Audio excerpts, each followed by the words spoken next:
Alrighty. Hello, welcome. I am eReadMe. I like making difficulty hacks of Pokemon games and then trying to beat them. In this series, I'm making a hack of Pokemon Sword and Shield as well, I guess, and I'm basically going through each of the gym leaders and going through my thought process about what Pokemon I'm giving them. And I am up to B. I have done Milo, Nessa, and Kabu, and now I'm up to B. Now in my hack, basically I'm going to do both Sword and Shield. I'm going to transfer the save over to Pokemon Shield version and then battle Alistair. So next will be Alistair, but first will be B. So B is supposed to be a little bit easier than Alistair, a little bit harder than Kabu, which might be a bit difficult. Kabu came out very challenging, I feel like, maybe a bit too overpowered, but whatever, that's fine. So this is my team for B, and this is going to be a single battle, essentially because I figured B is pretty straightforward. It's not about using technicalities, it's not about being clever or tricky like Alistair was or anything like that. Bit similar to Nessa in that it's, they're more straightforward, they're just a really aggressive fighter. It's just going to be a straightforward single battle, as I decided. Starting off with Hitmontop. This one isn't your typical Hitmontop like the Smogon set. I've given it Technician. Technician's a really fun ability. If the Pokemon moves, base power is 60 or less, it gives it a power boost. I've given a Life Orb to boost it a little bit more, and the attacks. Now, this one, I know I do what I just said, is actually a little bit kind of tricky. So Fake Out, obviously flinches on the first turn, get a little bit of chip damage in. It's boosted by Technician, so it'll be a bit more powerful than normal. Mark Punch, priority fighting type move, again boosted by Technician. Power Up Punch, it's I'm gonna double check that that's actually in the game. Yes, it's in the game. Fantastic. Okay, it just can't be led by Hitmontop. Power Up Punch as a way to boost attack. It's also boosted by Technician, but this is the star of the show, Beat Up. Okay, now if you cannot remember what Beat Up does, it is a dark type move, and it essentially gets every other Pokemon on the team to come in and do a hit. Okay, it's changed a lot, like almost every generation, but at the moment it's dark type, but it does dark type damage. It calculates the damage of each hit using the attack stat of the other Pokemon in your team. Okay, so even though it's Hitmontop actually hitting it, and if Hitmontop is boosted his attack with Power Up Punch, it'll be boosted, and it's boosted by Technician. Base power of Beat Up is determined by the other Pokemon on the team. Okay, as this is a team of fighting types, most of which have very good attack, I thought it'd be fun to use Beat Up. If I bring it out first, he has another 5 Pokemon on the team, not including Hitmontop as well, right? So we've got 6, is going to hit 6 times. The base power is going to vary a bit depending on what Pokemon he's going to be referencing, but they've all got pretty good attack. It's a pretty good powerful Beat Up, and it's going to be boosted by Technician and Life Orb. So that comes down to, I'm not going to show you this because it's going to ruin it. I had to work this out on a spreadsheet. I'm not going to show you the spreadsheet because I don't want it to spoil the other Pokemon on the list. But essentially, the first hit will have 21 base power. Next one will be 21 base power. Third one will be 20 base power. This is including Technician, by the way. The fourth hit will have 25 base power, and the 5th and 6th hit will have 27 base power each. Combined, that is the equivalent of 143 base power, factoring in the Technician boost, not factoring in Life Orb. So that is extremely powerful, and obviously because it hits multiple times, if a Pokemon comes in with, say, a Sturdy ability or something similar, it'll just hit it twice and break through Sturdy. So a little bit technical, given I was trying to design this to not be technical, but I just couldn't resist. It translates to a hilariously powerful move. Anyway, next on the list is our first legendary of the playthrough. Oh, actually, no, we had another one in the last team. Anyway, it's Virizion, yay! Now, Virizion is not a very good Pokemon, which is why I'm pretty happy to put it here. I was happy to have Volcanion on the other team as well. Virizion, it's similar. If you look at its attack, 90 base attack is actually less than what Hitmontop has. So I'm pretty okay with it. It's got a really good special defense. But special attack and attack are both 90, so it's not actually that obscene. It's not, even though it's a legendary Pokemon, it's not ludicrously powerful compared to the other Pokemon on this team, so I really have no problem putting it in. I decided to give it a Copa Berry. That's the one that halves damage taken from flying type attacks.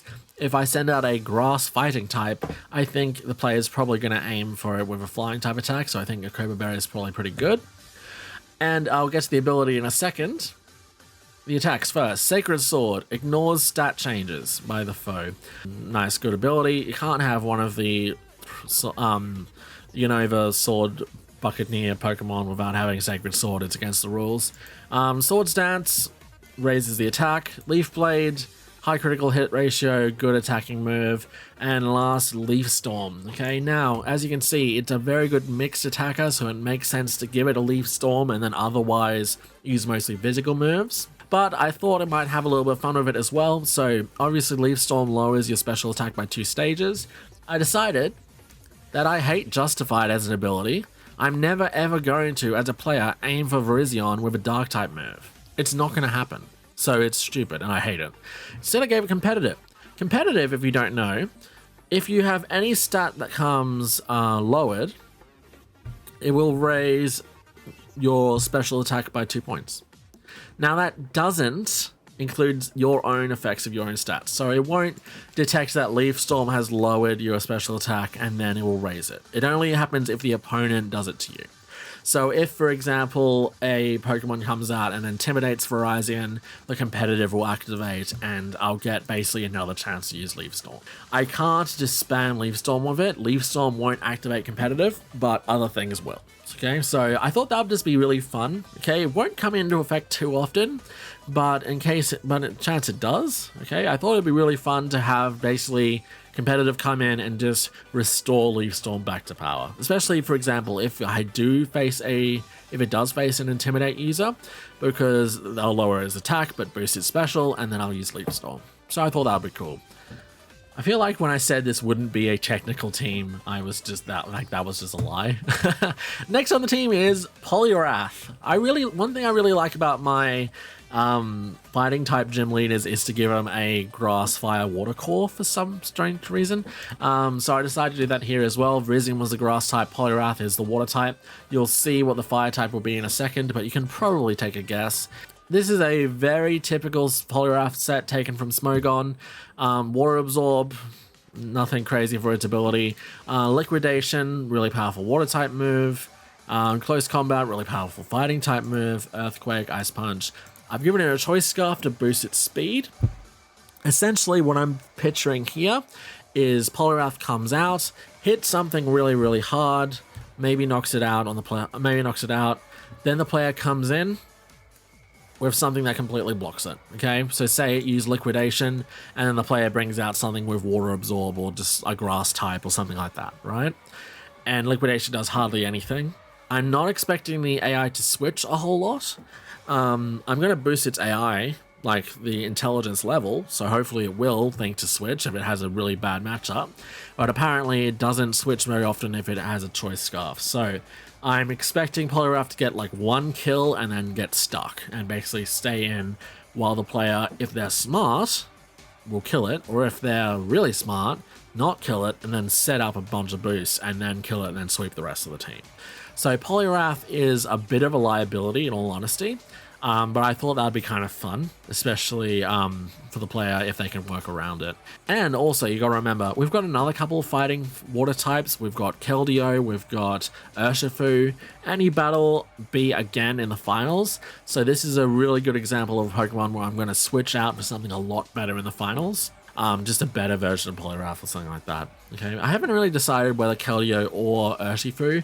Urshifu seems like it'd fit B a lot better, but Keldeo is a bit stronger, so yeah, I haven't really decided which one I'm going to go with yet. And my fire type is Blaziken. I really like Blaziken. It's probably my favorite Pokemon. This is a pretty typical set. Speed Boost Blaziken, Swords Dance. I decided to give it Blaze Kick, Thunder Punch, and High Jump Kick. Okay, I kind of, when I was making this, decided that I didn't really want it to be like a suicide Blaziken, right? So you can either do two things. You can either have a Blaziken that is very suicidal, or you can have a Blaziken that's very much not, right? So you can give your Blaziken Close Combat, Flare Blitz, and Brave Bird, and it's going to do a lot of damage, but it's not going to last very long. I decided I didn't want to do that, so instead I gave it these moves. So Blaze Kick, 90 accuracy, boosted with Wide Lens, is going to have 99% accuracy, so it's pretty much always going to hit. Thunder Punch, always going to hit. High Jump Kick, same thing, 99% accuracy, so there is a very, very small chance it'll miss and to do some damage, but it probably won't. Okay, so yeah, just a pretty powerful Blaziken, basically. Next Pokemon, I really couldn't give a team to B and not give her a Surfetched, okay? I just couldn't do it. I had to have a Surfetched. I decided as well, I know apparently the Smogon run, right? Smogon set, they say give it a choice band. It's Surfetched. You gotta give it a Leak. What the hell? Leak raises the critical hit ratio by 2 stages. You need 3 stages, like a +3 critical hit ratio will give you 100% critical hits. So Leak is your +2. If I use a move with high critical hit chance, or if I used Focus Energy, I would have nothing but critical hits for the rest of the match, okay? So I decided to give it Leaf Blade, which has a high critical hit ratio, so 100% critical hit chance. Night Slash, same thing, always going to result in a critical hit. First Impression, that is a new move this turn. It's Bug type, it's 90%, it's 90 power, and it hits first, as priority, but it only happens on the first turn. It's got the same effect as Fake Out. And Superpower. Now, my thoughts with Superpower, right? It does lower defense, but it lowers attack as well. Usually you'd give this thing like Close Combat, but I figured if I'm going to get a lot of crits off on this, I really want something that lowers attack. So Superpower is going to lower my attack, but then I'm going to get lots of crits with it, so it's going to ignore the attack drop and then hit really hard with Superpower. So that was my kind of thoughts with this. So yeah, playing around with crits a little bit. Last, not changed from her original team, Gigantamax Machamp. I decided, I had a bit of a thought between Guts and No Guard. No Guard Dynamic Punch obviously is super good, but I decided to go with Guts. Guts and Flame Orb. It's going to Gigantamax obviously, which doesn't get rid of the ability, so Guts, Flame Orb, Gigantamax is going to be really scary, and obviously it's going to have, I've given it the 3 elemental punches. No real reason, again, this is just the gym battle version, not the championship version, so I can always, if people think this is going to be too easy, I can always change it up for the championship version. And please let me know if you think I should. Fire Punch, Ice Punch, Thunder Punch, it's going to Gigantamax, they'll put a bunch of weather and stuff on the field. I'm not too worried about that. But, I mean, it might muck up the weather of the player if the player's trying to use weather. But otherwise, I figured just a bunch of different coverage is going to be really powerful after Flame Orb and Guts come out. And then Drain Punch, which it, like you can say, it normally doesn't have. It is in the game. I need to always make sure. It's just another form. It's a form of recovery, so it can recover some health a little bit. But, you know, it's going to be Gigantamax for 3 turns anyway, so that won't be recovering. So chances are it won't be useful recovery, but I don't know. After 3 turns Gigantamaxing, you might need a bit of recovery. So in that case, Drain Punch. But yeah, that's my team for B. So let me know what you think. What do you think could be better for the championship team as well? Okay, or even just this team. Otherwise, call to action time. Follow me on Twitch. I am currently, at time of recording, and probably for a little bit after, battling my way through an Ultra Sun hack. Subscribe to me on YouTube. Comment a bunch of gibberish in the comment section so I get a boost in the algorithm. Like the videos, send it to your grandparents, that sort of thing. And have a good day. Where's the stop button? I gave him an Obstagoon with Guts and a Toxic Orb because I figured usually you'd give him a Flame Orb, but I figured this guy's probably not super bright, so I gave him a Toxic Orb instead. Then I realized he had Switcheroo, so the idea is he's going to poison himself, badly poison himself, get the Guts boost, and then Switcheroo the Toxic Orb to the player, and possibly steal whatever that item is as well.